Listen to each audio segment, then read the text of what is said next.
Hello friends, இன்னைக்கு ரொம்பவே ஒரு ஹெல்தியான வெயிட் லாஸ் ரெசிபி தான் பார்க்க போகிறோம். நல்ல டேஸ்டியாக இருக்கும்.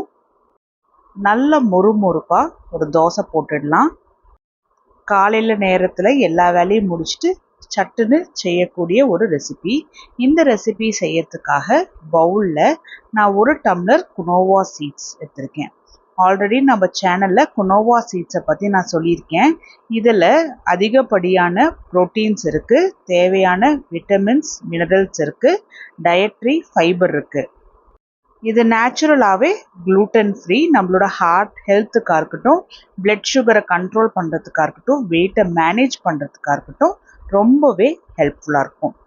இது கூட நம்ம சேர்த்துற இன்னொரு இன்க்ரீடியண்ட், அதே டம்ளரில் 1/2 டம்ளர் உடைச்ச கருப்புளுந்து தான் எடுத்திருக்கோம். கருப்புளுந்தில் அதிகப்படியான ஃபைபர், கால்சியம் இருக்குது. இது கூட 1/2 டீஸ்பூன் வெந்தயம் சேர்த்தி 4லிருந்து 5 முறை நல்லா க்ளீன் பண்ணணும்.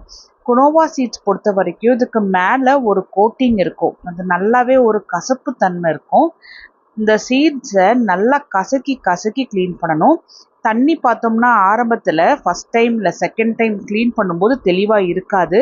5வது முறை 6வது முறை க்ளீன் பண்ணி எடுத்ததுக்கு அப்புறமா நான் தண்ணி ஊற்றி ஊற வச்சுருக்கேன் பாருங்கள். தண்ணி எந்த அளவுக்கு நல்லா தெளிவாக இருக்குன்னு இந்த அளவுக்கு நல்லா கசக்கி க்ளீன் பண்ணி எடுத்துட்டு ஒரு 8 மணி நேரம் ஊற வச்சிடலாம். இதுக்கு ஒரு கார சட்னி ரெடி பண்ணிடலாம்.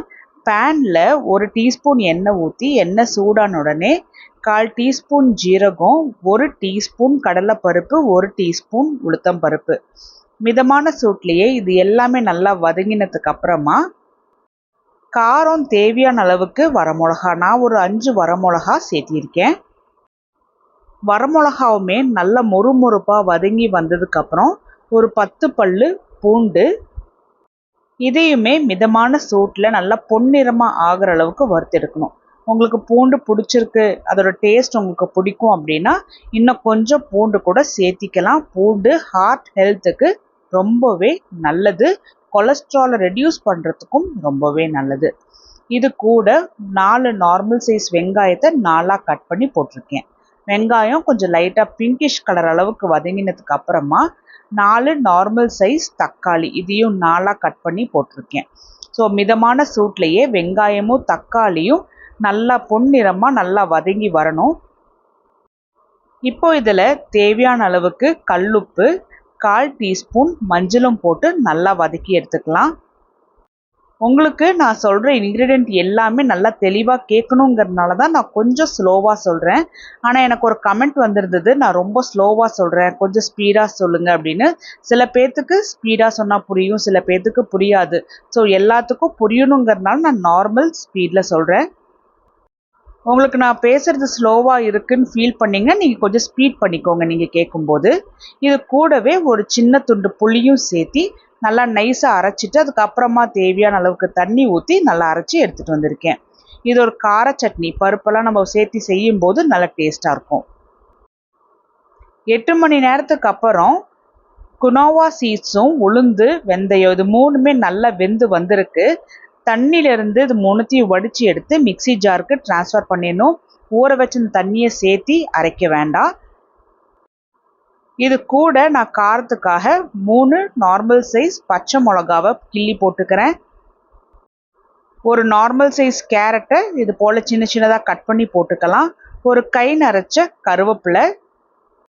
ஆரம்பத்தில் இது எல்லாத்தையுமே நல்லா அரைச்சிட்டு அதுக்கப்புறமா தேவையான அளவுக்கு தண்ணி சேர்த்தி நல்லா நைஸாக அரைச்சி எடுத்துகிட்டு வந்துடணும்.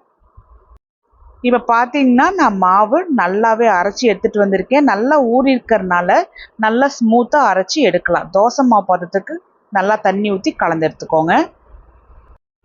தோசை தவா கொஞ்சமாக சூடான உடனே எப்பவும் போல் தோசை ஊற்றிடலாம். புளிக்க வைக்கணுமானா வேண்டாம், புளிக்க வைக்க வேண்டிய அவசியம் இல்லை. புளிக்க வைக்காமலேயே இந்த தோசை நல்லா பர்ஃபெக்டாக போட்டு எடுக்கலாம். ஒரு பக்கம் நல்லா வெந்ததுக்கு அப்புறமா இன்னொரு பக்கம் திருப்பி போட்டு 2 பக்கமும் நல்லா வேக வச்சு எடுத்துக்கலாம். நல்லா நீட்டாக கசக்கி குனோவா சீட்ஸை க்ளீன் பண்ணியிருந்தோம் அப்படின்னா கண்டிப்பாக கசப்பு தன்மை இருக்காது. இதே போல் நான் 2 தோசை போட்டு எடுத்துக்கிறேன். நான் எனக்கு மட்டும் செய்கிறதுனால 2 தோசை போட்டுக்கிறேன். இது நல்லாவே ஸ்டொமக் ஃபில்லிங்காக இருக்கும். ஃபைபர் கண்டென்ட் ஜாஸ்தியாக இருக்கிறனால டயட் இருக்கிற சமயத்தில் வர கான்ஸ்டிபேஷனும் தவிர்க்கலாம். ஸோ டயட் இருக்கும்போது கான்ஸ்டிபேஷன் கண்டிப்பாக வரும். அதுக்காக வேண்டி நம்மளோட டயட்டில் முடிஞ்ச அளவுக்கு அதிகப்படியான ஃபைபர் சேர்த்தும் போது அந்த கான்ஸ்டிபேஷனை தவிர்க்கலாம். இதை ட்ரை பண்ணி பார்த்துட்டு சொல்லுங்கள்.